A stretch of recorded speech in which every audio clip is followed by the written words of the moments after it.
I started my own study and my own history of just trying to understand our food systems. What were we eating? What were we harvesting? What were we growing? What kind of seeds did we utilize? What are our farming techniques, soil management?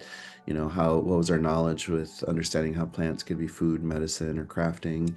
And we've worked with women cooperatives to produce za'atar mix, which is a spice mix from Palestine made traditionally by hand, and produce maftool and bring it to market. And while we are producing the maftool, we also revitalized our indigenous wheat varieties. I returned to Palestine for a research project on the heels of the Second Intifada in 2003 and 2004. And I found that a lack of market access and the conditions of siege against the Palestinian villages and rural communities, where everybody was separated from each other.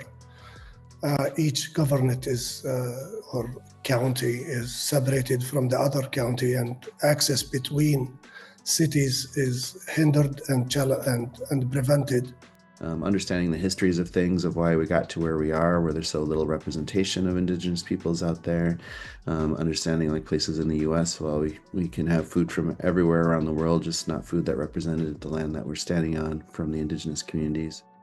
So we've also created another program called Meals for Native Institutions in order to get healthy foods directly into schools by just creating a food manufacturing facility, because a lot of rural schools are stuck with reliance on government foods and these commodity foods like we talked about, and also just crappy food from the big producers. And so we wanted to create a system where we can just create healthy native foods using native products and being able to package them into large format bags and ship them outwards so people can have access to foods for their schools, for their hospitals, for their community centers.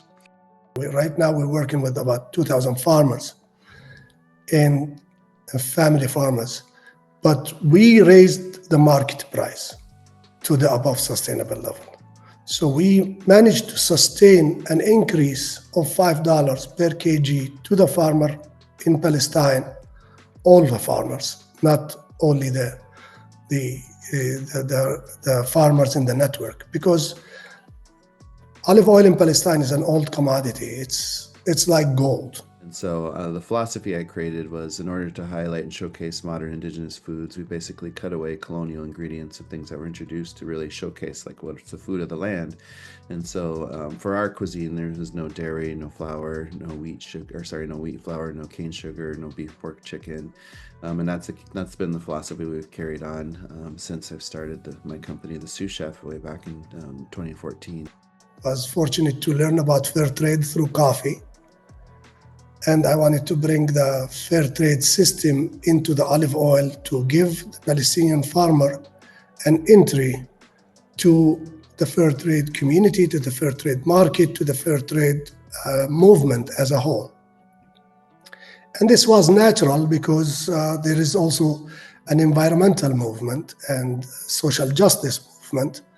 And these are indigenous farmers, family farmers, that are already traditionally doing farming in a sustainable way, and that the link is meaningful to them, especially that it bridges the gap, it bridges the culture. When we were thinking about space, like we made these tamales in kind of looking at the area around northern Mexico, southern United States, and there's a lot of mesquite trees down there. So and a lot of tribes still harvest a lot of mesquite for powder to flour it out.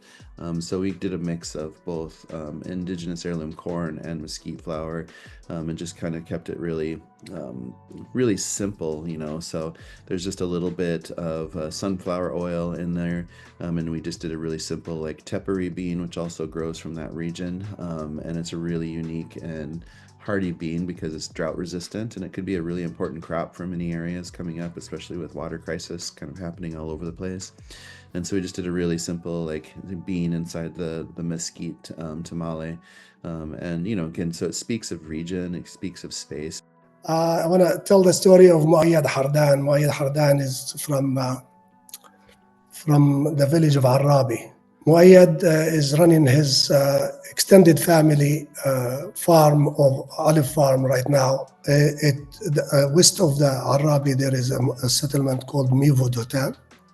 And in Mivo Dotan, there is a settler who's always on the horse harassing the farmers. And multiple times he had to run away and abandon his harvested olives. Muayyad is basically when he goes to harvest his land or service it, he was almost trying to steal his own crop, his own ancestral land crop from the potential of being caught by the settlers while he's harvesting.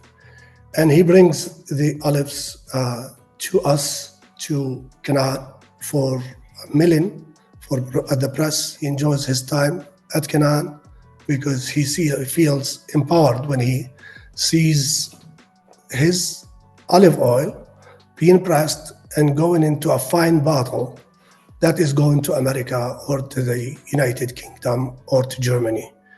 He feels present. He feels somewhat heard by him contributing to a beautiful bottle of olive oil, of food, sharing it with the world.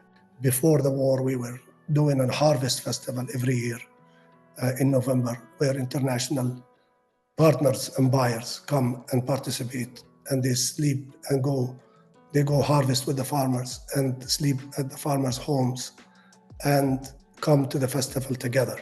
So internationals would come for a week and spend it with the farmers and the festival together, and that's where this feeling of presence and exchange, cultural exchange, come to life.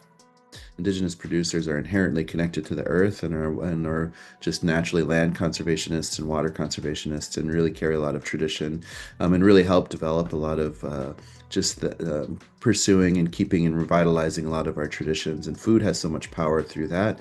And tourism's been very extractive because typically it comes in and just sucks a lot of dollars out of that area. Very little of it lands locally, and I think we can really start to change a lot of that, utilizing modern indigenous food systems and modern indigenous food businesses.